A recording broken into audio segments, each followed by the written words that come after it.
চট্টগ্রাম সরকারি বিশ্ববিদ্যালয় science club ছাত্রবাস কর্তৃক আয়োজিত নিয়মিত মেস সেশনে আপনাদের সকলকে স্বাগতম। আজকে আমরা বিডিএম ন্যাশনাল একটা কোয়েশ্চেন নিয়ে বসছি, যিনি প্রবলেমটা অনেক সুন্দর। আমি সলিউশনটা পাওয়ার পর অনেক মজা লাগছিল, তো আমি আজকে সেটার সলিউশন নিয়ে আমরা আলোচনা করব।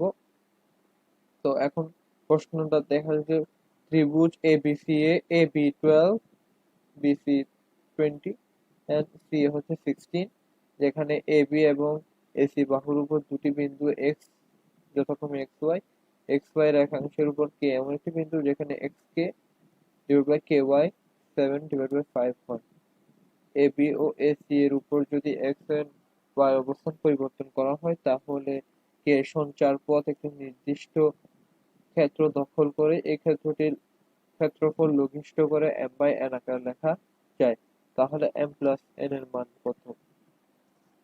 তো ফার্স্ট আমরা যে ইনফরমেশন গুলা দিছে সেগুলো আমরা এক জায়গায় লিখে রাখতে পারি, যে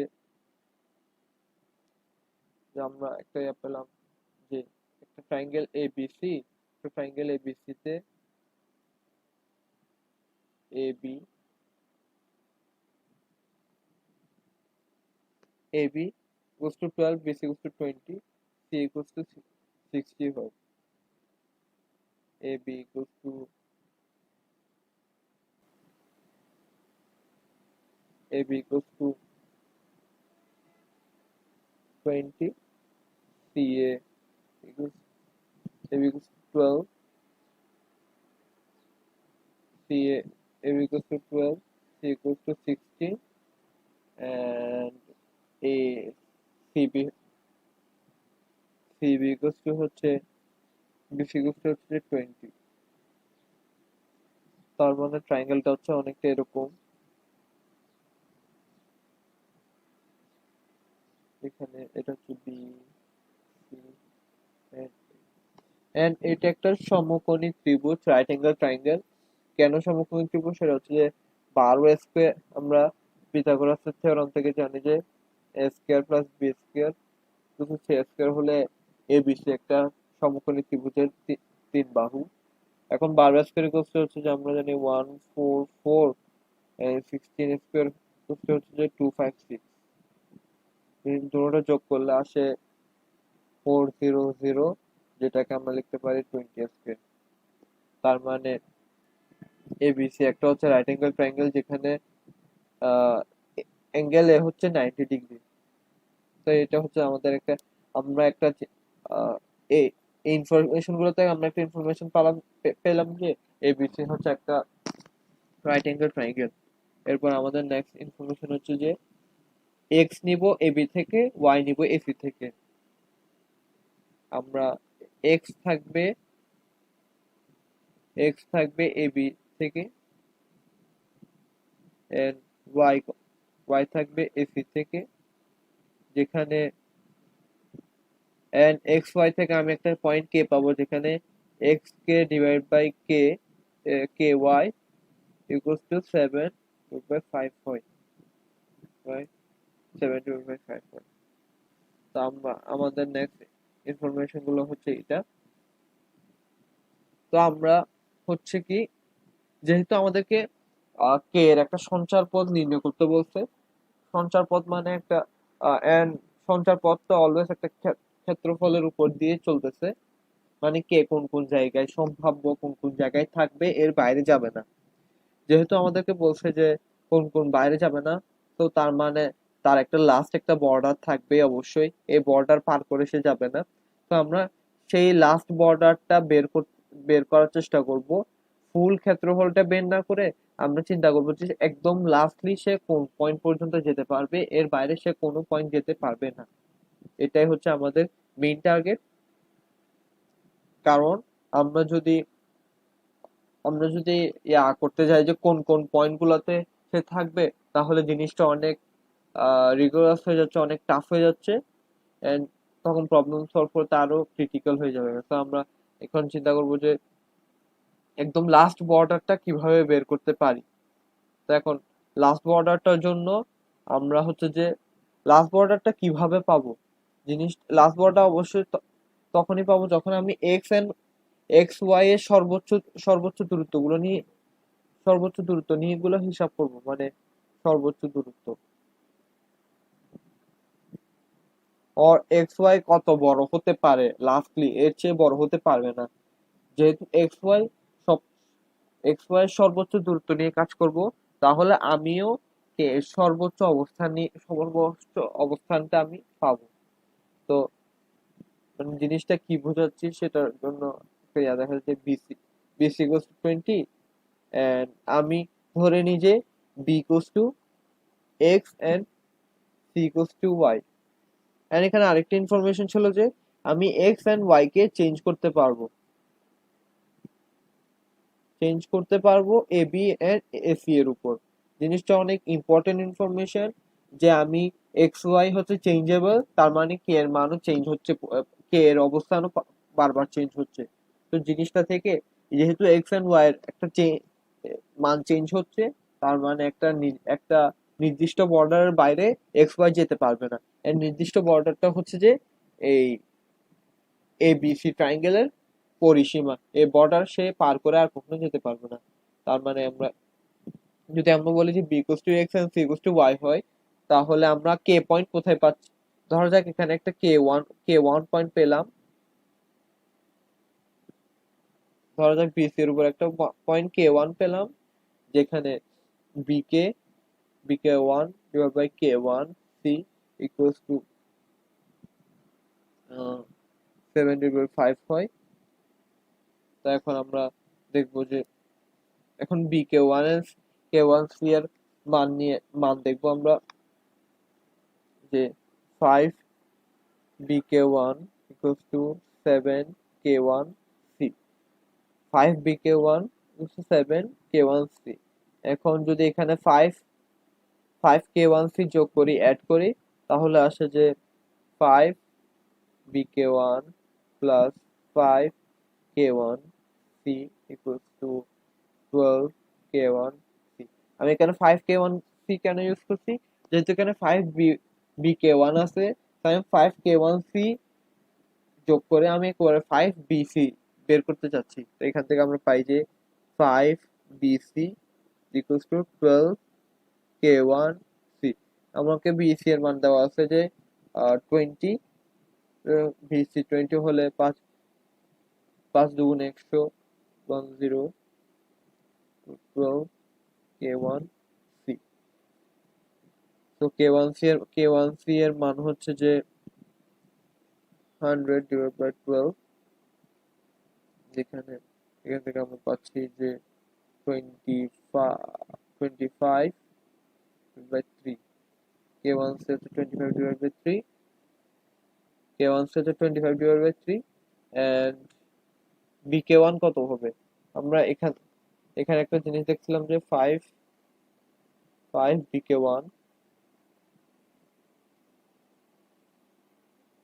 equals to 7 K1 C। তো এখন K1 C এর মান বসাই, দেখি যে 7 into 25/3 and 5 BK1। এখন এখন BK1 মান যদি বের করি, তাহলে 5 টাকে এই সাইডে নিয়ে যাই, BK1 equals to এখানে 5 এখানে নিয়ে গেলে 5 5 কাটা যাবে, ওখানে 5 থাকবে, 5 শত 35 ডিভাইড বাই 3 থাকতেছে। তার মানে এখানে একটা পয়েন্ট পেলাম যে এখানে BK1 হচ্ছে 35 ডিভাইড বাই 3 এন্ড K1C হচ্ছে 25 ডিভাইড বাই 3। তো আমরা এখানে যে সম্ভাব্য মানগুলো পাচ্ছি, এগুলো একটু কোড করে রাখলে বেটার হয়, কারণ এই জিনিসগুলো অনেক ইম্পর্টেন্ট। এটা দিয়ে আমরা লাস্টে প্রবলেমটা সলভ করতে পারবো। তো এখন এটা হচ্ছে বিসি এর উপর, মানে x equals to B and y equals to C হলে, তো আমি তো x এন্ড y এর মান চেঞ্জ করতে পারতেছি। তো আমি এখন ধরবো যে b equals to x and a equals to y। যেহেতু আমি এ সি এর উপর y কে চেঞ্জ করতে পারবো, এ সি এর উপর y কে চেঞ্জ করতে পারবো, আমি প্রথমে ধরলাম প্রথমে সি কে y ধরলাম এন্ড নেক্সটে এ কে y ধরলাম, কারণ এগুলাই হচ্ছে আমার আমার সর্বতর মানে এগুলোর চেয়ে বড় আর কোনো আমি ডিস্টেন্স পাবো না এক্স ওয়াই এর মধ্যে, মানে এই তিনটা ভিন্ন ভিন্ন ডিস্টেন্স ছাড়া, যে এ বি এ বি থেকে এ থেকে বি এর মধ্যে আমি যে ডিস্টেন্সটা পাচ্ছি, এটা হচ্ছে যে সবচেয়ে লোয়েস্ট ডিস্টেন্স, মানে এর চেয়ে ছোট আর ডিস্টেন্স পাবো না। একইভাবে এক্স কে একইভাবে এ আর সি এর একইভাবে যে আমি ডিস্টেন্স গুলো নিব, যে একদম শীর্ষ শীর্ষবিন্দু গুলাকে কাজে লাগে আমি যে ডিস্টেন্স গুলো পাবো, সেগুলো হবে আমাদের, সেগুলো থেকে আমরা যে কে পয়েন্টটা পাচ্ছি, সেখান থেকে আমরা নেক্সট কে এর ক্ষেত্রফলের বর্ডারটা খুঁজে পাবো। আমি কিভাবে পাবো সেটা দেখি, যে B equals to X and A equals to Y হলে কি হচ্ছে। বি ইকুয়ালস টু এক্স, তাহলে আমি ধরে নিই এ, চিত্রটা আবার এখানে আঁকি, যে এটা হচ্ছে বি, এ এন্ড সি, এখানে থাকতেছে কে টু, এখানে ছিল কে ওয়ান, এন্ড এখানে দেখি, এখন আমরা দেখব, যেহেতু আমরাও জানি যে B K one, B K two divide by A K two equals to 7 divide by 5। তো এখান থেকে আমরা পাই যে 5 B K two equals to 7 A K two, similarly আমরা 5 এ কে টু যোগ করলে আসছে যে 5 A B equals to 12 ak2, 12 k2 a। তো এখান থেকে আমরা পাই a b এর মান যেহেতু 12 আর এখানে 12 আছে, তো 12 12 কাটা যাবে, তো 5 equals to k2 a।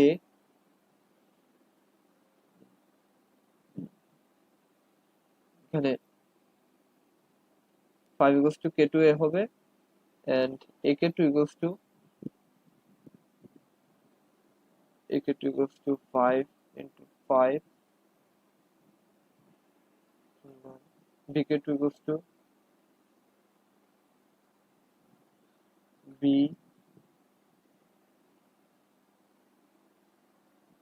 আমি এখানে ak এর মান বসাই দিলে, ak2 এর মান বসাই দিলে তাকে যে bk2 equals to 7 into 5 divided by 5, 5 5 করা যাবে, then 7, এটাই থাকতেছে আমাদের লাস্টে 7 and 5।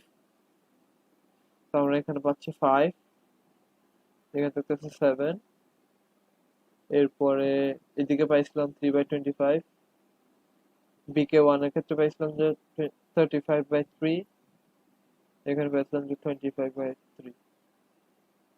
এখন আমাদের জিনিস হচ্ছে, আমি যদি কে ওয়ান এন্ড কে টু কে যোগ করি দিই, আমি কে ওয়ান এন্ড কে টু কে যোগ করলাম এখন, এন্ড আমার কাছে একটা ইনফরমেশন আছে যে, ধরি আমি আর বাকিগুলো মুছে দিলাম, আর বাকিগুলো আমার কোনো কাজে দিবে না।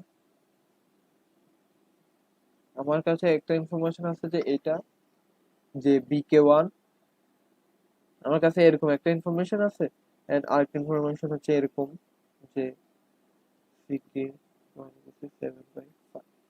এখন আমি এই 7/5 কে একটা ইন্টিজার, একটা রিয়েল নাম্বার কে ধরি, এন্ড এই 7/5 ইকুয়ালস টু কে হবে। তো আলটিমেটলি থাকছে যে এই এটা, and যদি আমরা দেখি যে triangle B K two K one and triangle A B C তে, triangle B K one and B A B C তে এই অ্যাঙ্গেলটা সাধারণ অ্যাঙ্গেল, মানে অ্যাঙ্গেলটা ট্রাইঙ্গেল এ বি সি তেও আছে, and triangle K one B K ওয়ানেও আছে, কে টু বি কে ওয়ানেও আছে, and B K one B K two divide by A B K two divide by bk2 divided by a k2। এখন আমি যদি a k2 use না করে, যদি, তো আমি এখানে কেন আমি এখানে a triangle and A triangle similar হবে যে সেটা প্রুফ করার জন্য আমি এই রেশিও গুলো ইউজ করব, যেখানে হচ্ছে যে bk তো আমি প্রথমে দেখছিলাম যে bk1 equals to, প্রথমে দেখছিলাম 7 bk1 equals to 5, oh no, 5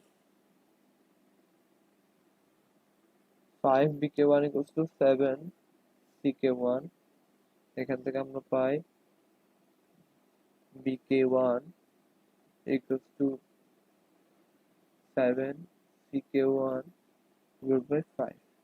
এখন একটা ck1 যোগ করি, দেন bc equals to 5, 5 একে 5, 12 ck1 হলো। এর যদি আমি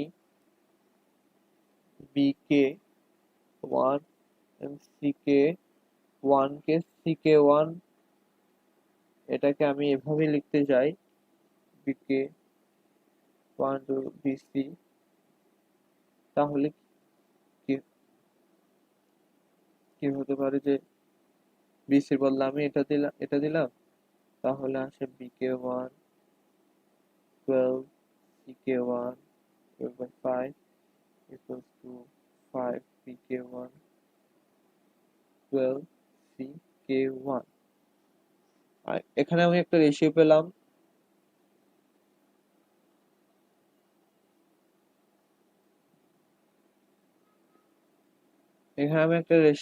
যে 5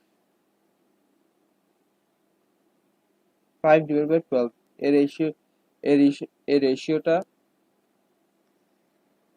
একইভাবে আমরা যদি আর ক্ষেত্রে দেখি যে bk2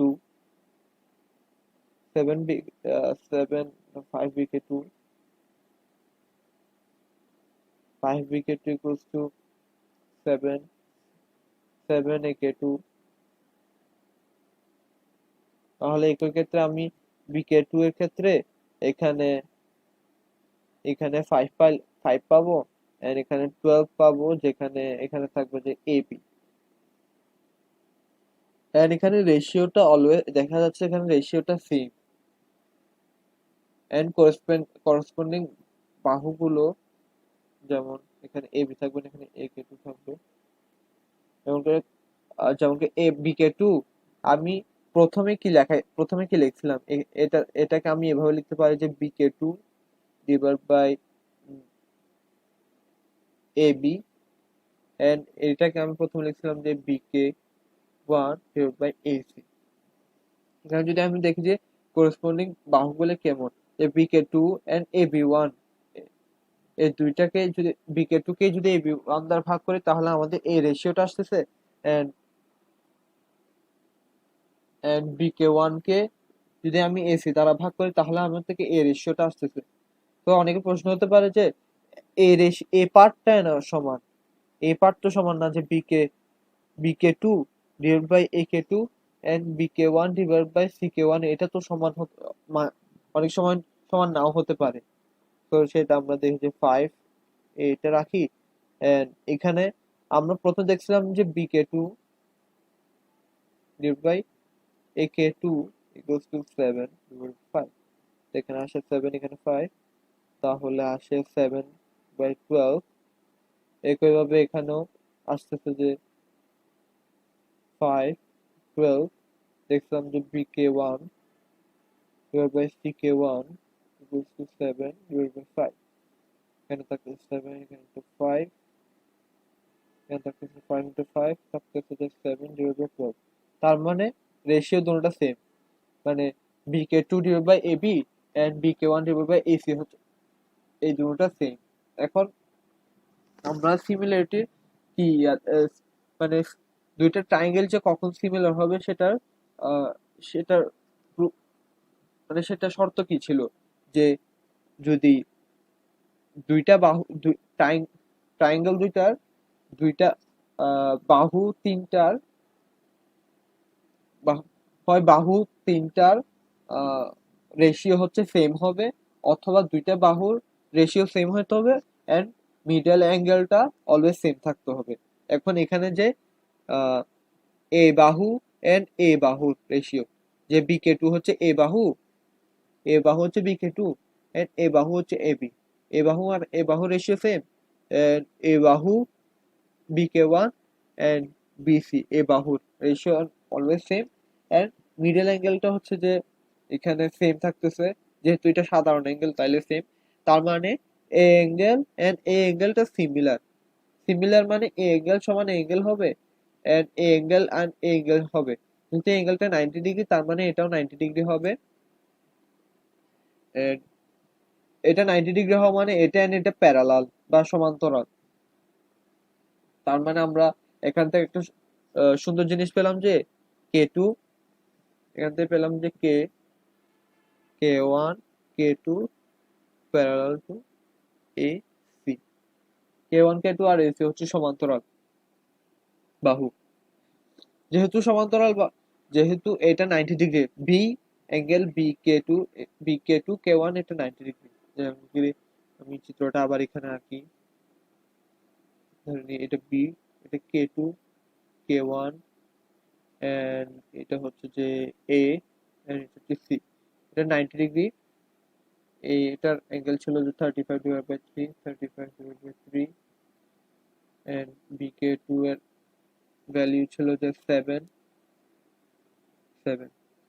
তো আমরা যদি ট্রায়াঙ্গেল BK2 K1 এ পিথাগোরাস অ্যাপ্লাই করি, যে ট্রায়াঙ্গেল BK2 K1 এ পিথাগোরাস অ্যাপ্লাই করি, তাহলে আসে যে 35/3 square minus 7 square equals to K2 K1 square. তা আসে যে 9 35 square minus 3 7 21 21 square equals to K1 K2 square, 35 square minus 21 square, I think 20, wait আমি এটা ক্যালকুলেট করে আনি। তো এখানে থাকতে 784 divided by 9 equals to K1 K2 square। তো K1 K2 থাকতেছে, নিচে 3 থাকবে, আর উপরে যদি 784 কে রুট করা হয়, যে রুট ওভার যদি রুট করা হয় যে রুট ওভার 784 equals to 28 থাকতেছে, and এদিকে থাকতেছে 28 divided by 3। এখন তো আমি একটা, এখন এটাই হচ্ছে যে ইয়ার একটা বাউন্ডারি, যে এটা কখনো পার করবে না, কে কখনো এটা পার করবে না। এখন আমি এটা বুঝবো কিভাবে যে এটা কখনো পার করতেছে না? যে ধরা যাক যে, মানে এটার প্রমাণ, যখন আমি এটার প্রমাণ লিখতে যাব, যে এটা যখন বলবো যে এখানে K2 পাইলাম, এখানে বি, এখানে বলছি, এখানে এ, এখানে বি, এখানে K2 পেলাম আর এখানে K1 পেলাম, এর K1 এন্ড K2 যোগ করার পর আমি যে যে রেখাটা পেলাম, এটা হচ্ছে K এর একটা বাউন্ডারি, মানে এটা এই বাউন্ডারিটা কে আর ক্রস করতে পারবে না। এটা আমি প্রমাণ করব কিভাবে? ধরে নিই এখান থেকে বি থেকে একটা রেখা আঁকলাম, যেটা হচ্ছে যে এখানে ডি পয়েন্টে ইন্টারসেক্ট করে। এখন আমরা বল আমরা শুধু প্রমাণ করতে যাব যে বি বিডি এর জন্য আমি যে কেটা পাবো, সেটা হচ্ছে যে K1 K2 এর উপরে হবে। ধরা যাক আমি কেটা এখানে পেলাম, ধরা যাক এটা হচ্ছে K প্রাইম। যদি b equals to x and d equals to y হয়, তাহলে x y এর জন্য আমি যে কেটা পাবো, সেটা হচ্ছে a পয়েন্ট K প্রাইম। তো আমি ধরে নিচ্ছি যে সেটা K1 K2 এর উপরে হবে। তো এখন আমি যেহেতু K1, প্রথমে আমরা প্রমাণ করছিলাম যে K1, প্রথমে আমরা দেখছিলাম যে K1 K2 সমান্তরাল AC, প্যারালাল টু AC, তার মানে এটা 90 ডিগ্রি।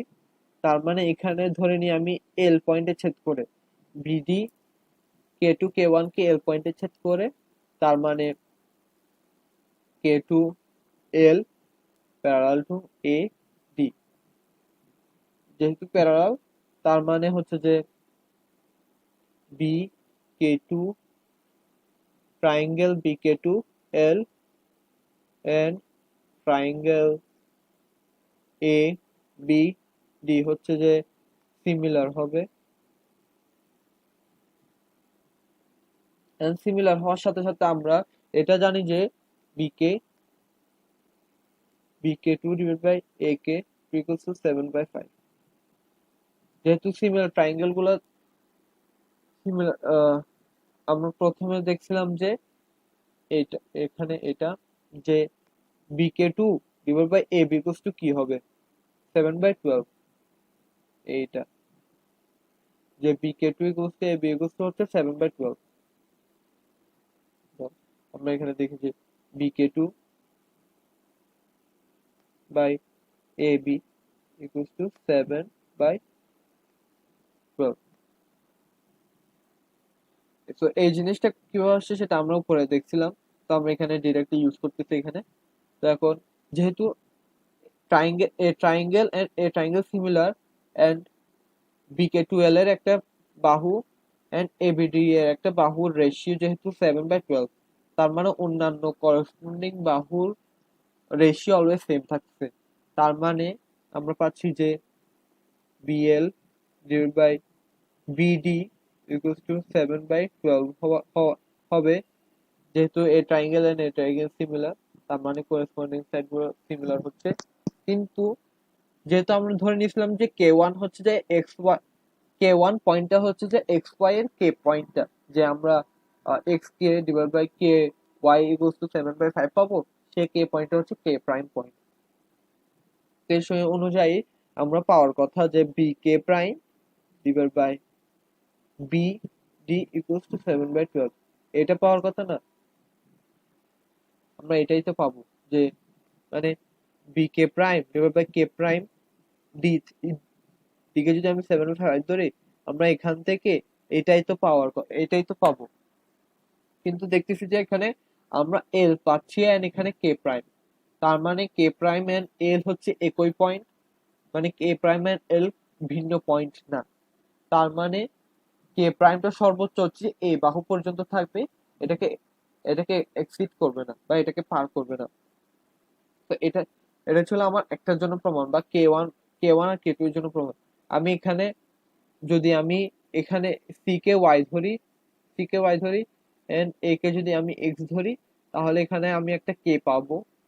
ধরা যাক কেটা হচ্ছে, সে কে হচ্ছে কে3, এন্ড আমি আগে যেভাবে সলভ করছিলাম সে অনুযায়ী এটা triangle and A triangle similar হবে। A triangle R A triangle মধ্যে একটা রেশিও থাকবে, যদি রেশিওটা হচ্ছে সেম রেশিও, এ 7/12 এই রেশিওটাই থাকবে। এন্ড এটা এন্ড এটা প্যারালাল থাকবে, a triangle and A triangle similar থাকতেছে, এন্ড এটার একটা ভ্যালু পাবো। এটা হচ্ছে যে আমরা এখানে উম, আহ, আমরা যেরকম এখানে দুইটা ভ্যালু পেয়েছিলাম, এখানে 35/3 পেয়েছিলাম, এখানে 7 7 পেয়ে আমরা পিথাগোরাসের উপপাদ্য ইউজ করে এটা পাইছিলাম। আমরা একইভাবে এই বাহুর মানটা জানা থাকবে আমাদের। আমি যেভাবে উপরের প্রসেসে এই বাহুর এই বাহুর মান দেখছিলাম, একইভাবে এই বাহুর মানটা আমরা বের করতে পারবো, এন্ড পিথাগোরাস অ্যাপ্লাই করলে আমরা এটাও পেয়ে যেতে পারবো। এন্ড এটার একটা আছে, এখানে আমি হচ্ছে যে যে ইয়াটা পাচ্ছি, যে ধরা যাক আমার চিত্রটা হচ্ছে এরকম, এটা হচ্ছে এটা কে2, কে1, কে3, এটা এটা বি, এটা এ, এটা সি। যেহেতু এটা 90 ডিগ্রি, এটা প্যারালাল, তাহলে এটা 90 ডিগ্রি হবে। যেহেতু এটা 90 ডিগ্রি, এটা প্যারালাল, তার মানে এটা 90 ডিগ্রি হবে। যেহেতু এটা 90 ডিগ্রি হলে এটা 90 ডিগ্রি হবে, তার মানে এটাও 90 ডিগ্রি হবে, তার মানে এটা 90 ডিগ্রি হবে। তার মানে এটা হচ্ছে হয় আয়ত হবে অথবা বর্গ হবে। এখন কে1 কে2 এ আমরা মান পেয়েছিলাম যে 28/3, 28/3 তে পেয়েছিলাম। হ্যাঁ, 28/3 পেয়েছিলাম। এন্ড কে টু এর মান পেয়েছিলাম যে 5, আই থিঙ্ক। হ্যাঁ, কে টু এর মান পাইছিলাম 5, 28/3। এখন 28 ডিভাইড বাই 3 অ্যাপ্রক্সিমেটলি 9 এর পার হয়ে জায়গা, মানে 3 নং 27, 9 এর উপর হয় দশমিক ইন্টিজার। তার মানে এখানে থাকতেছে 9 পয়েন্ট সামথিং, এন্ড এখানে থাকতেছে 5। তার মানে এটা একটা আয়তই হবে নিশ্চয়ই। তার মানে এখানে যেহেতু এখানে 9 পয়েন্ট সামথিং, এটাও 9 পয়েন্ট সামথিং হবে, এন্ড এখানে 5 থাকবে। তার মানে আমরা যে আয়তটা পাচ্ছি তার প্রস্থ হচ্ছে 5 এন্ড দৈর্ঘ্য হচ্ছে 28 ডিভাইড বাই 3। তো আয়তর ক্ষেত্রফল আমরা জানি যে দুই বাহুর গুণফল হচ্ছে আয়তের ক্ষেত্রফল। তার মানে হচ্ছে যে 28 ইন্টু 5 প্লাস 3 হচ্ছে যে আমাদের নির্ণয় ক্ষেত্রফল। যে এই এই ক্ষেত্রফলের উপর এই ক্ষেত্রফলটা পার করে কে আর যাবে না, যে এটাই হচ্ছে আমাদের ক্ষেত্রফল যেটা বের করতে বলছে সেটা। কিন্তু আমাদেরকে কিন্তু এটা বের করতে বলে না, আমাদেরকে বলছে যে এই ক্ষেত্রফলকে এম প্লাস এন আকারে লেখা যায়। এন্ড আমাদেরকে বলছে M M plus N equals to কত। তো আমরা দেখি যে 28 ইন্টু 5 ইকুয়ালস টু কত হয়। 28 ইকুয়ালস টু 5 হচ্ছে যে 28 ইন্টু 5 হচ্ছে 3, সরি 28 ইন্টু 5 হচ্ছে যে 14140, এন্ড এখানে এন থাকতেছে 3143।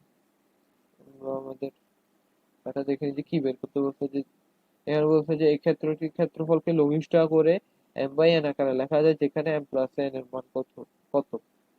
তা আমরা যেহেতু বলছে এম বাই এন কে লঘিষ্ঠ আকারে লেখা যায়, তার মানে প্রথমে দেখতে হবে যে এটাকে লঘিষ্ঠ আকারে লেখা চাচ্ছে কিনা আদৌ। যেহেতু 28 কে 3 দ্বারা ভাগ করা যায় না, 5 কে 3 দ্বারা ভাগ করা যায় না, তার মানে আমরা হচ্ছে যে এটাকে 3 দ্বারা কখনো ভাগ করতে পারবো না।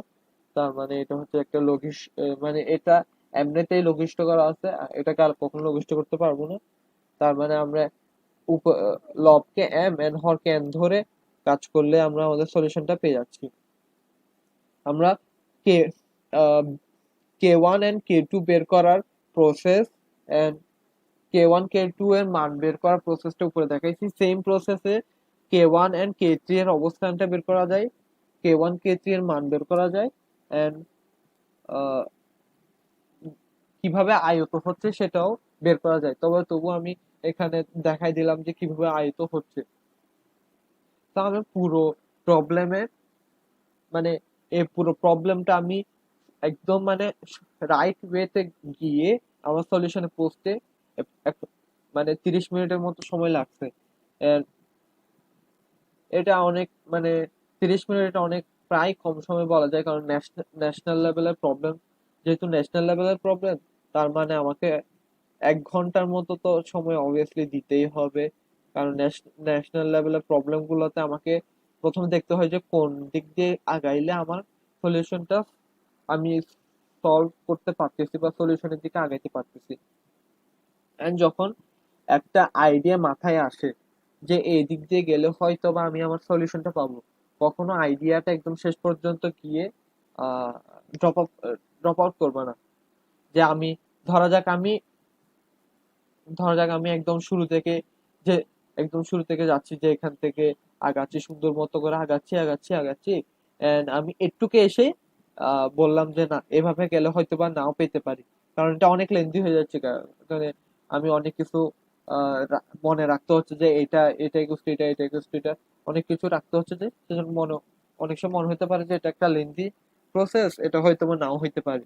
তো এটা কখনো করবে না যে একদম লাস্ট পর্যন্ত যাওয়ার পর যে হ্যাঁ, তুমি যখন এ পয়েন্টে আসার পর যে প্রমাণ করতে পারতেছো যে তুমি আর এখান থেকে কখনো সলভ করতে পারবে না, আর এটা আর কখনো আগাইতে পারবে না, তো তখন তুমি তোমার আইডিয়াকে ড্রপ করবা, এর আগে কখনো ড্রপ আউট করবে না।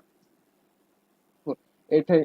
তো আমরা আজকে প্রবলেমটা এটুকুই রাখবো, আর কোনো প্রবলেম নিয়ে আলোচনা করবো না। নেক্সটলি আমরা আরো প্রবলেম নিয়ে আলোচনা করবো, টপিক নিয়ে আলোচনা করবো। তো ততক্ষণ পর্যন্ত প্রবলেম সলভিং এর সাথে থাকুন, সাইকোপ্যাথের সাথে থাকুন। ধন্যবাদ। আসসালামু আলাইকুম সবাইকে।